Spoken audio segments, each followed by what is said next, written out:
Hi student, कैसे हैं। मैं बात करता हूं भारत के प्रथम प्रधानमंत्री पंडित जवाहरलाल नेहरू के बाद जो प्रधानमंत्री बने थे उनका नाम था शास्त्री जी। और शास्त्री जी के बारे में जानते हैं कि शास्त्री जी क्या कहना चाहते थे, क्या करना चाहते थे।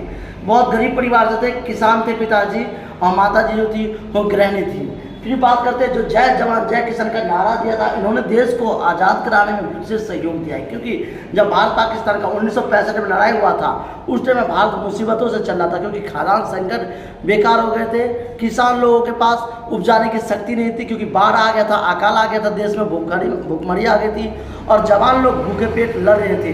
तो उन्होंने ही कहा था जय जवान जय किसान। उन जवानों को जय जो लड़ रहे हैं देश के लिए, उन किसानों को जय जो देश के लिए संघर्ष में लगे पड़े हैं, खेती बाड़ी में लगे पड़े हैं। जय जवान जय किसान का नारा किसने दिया था? लाल बहादुर शास्त्री ने। लाल बहादुर शास्त्री एक बहुत बड़े प्रधानमंत्री थे और सबसे बड़े जो है वो गरीब परिवार से संबंध रखते थे, गरीब किसान के बेटे थे।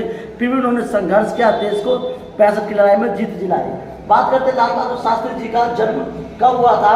तो 2 अक्टूबर 1904 को मुगल सराय बनारसी के पास उनका जन्म हुआ था। 2 अक्टूबर याद रखिएगा, 2 अक्टूबर 1904 को मुगल सराय में हुआ था। लाल बहादुर शास्त्री जी की मृत्यु कब हुई थी? 11 जनवरी 1966 को उनकी मृत्यु हो गई थी और इस तरह से उनका दौर चलता रहा था। भारत के दूसरे प्रधानमंत्री थे लाल बहादुर शास्त्री जी का पहला नाम जो था वो प्रधानमंत्री के तौर पर जुड़ा गया था। तो लाल बहादुर शास्त्री जो थे भारत जी कौन थे? तो लाल बहादुर शास्त्री जी भारत के दूसरे प्रधानमंत्री थे और शक्तिशाली व्यक्ति थे जिन्होंने देश को समाज को चलाने में सहयोग दिया था। लाल बहादुर शास्त्री जी का पहला नाम क्या था? लाल बहादुर शास्त्री जी का श्रीवास्तव नाम था पहला। श्रीवास्तव जी उन्हें लोग कहते थे क्योंकि समाज में चेतना और व्यवस्था को लेकर के लाल बहादुर शास्त्री ने कभी हार नहीं मानी थी।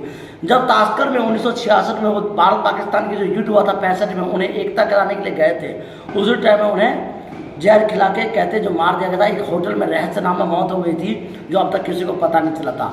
शास्त्री जी जैसे नेता को काफ़ी लोगों ने उन्हें दबाया, लेकिन वो कभी भी नहीं हार माने, कदम से कदम मिला के चले, देश को 1965 की लड़ाई में जीत की दौड़ को याद दिलाया। उन्होंने जीत को दौड़ को मुकाम प्राप्त की। ऐसे महान क्रांतिकारी आप जानते हैं, क्योंकि वो जब शिक्षा लेते थे तो कहाँ लेते थे आप जानते भी नहीं होंगे। चलिए बात करते हैं उनकी शिक्षा के बारे में।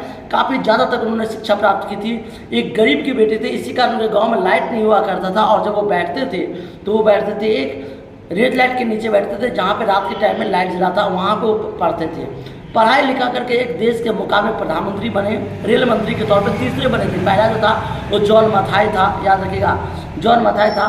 दूसरी बार जो आए थे वो अमियार थे और तीसरी बार जो आए थे वो आए थे आपके शास्त्री जी, यानी कि तीसरे जो थे वो रेल मंत्री के तौर पे जाने जाते थे। रेल मंत्री से उन्हें कुछ घटना हो गई थी, दुर्घटना हो गई थी रेलों की, जिससे उन्हें गलत ठहराया गया। उन्हें बर्दाश्त नहीं हुआ गलत, उन्होंने इस्तीफा दे दिया था। इस्तीफा देने के बाद प्रधानमंत्री जो थे पंडित जवाहरलाल नेहरू की मृत्यु हो गई थी 1964 में।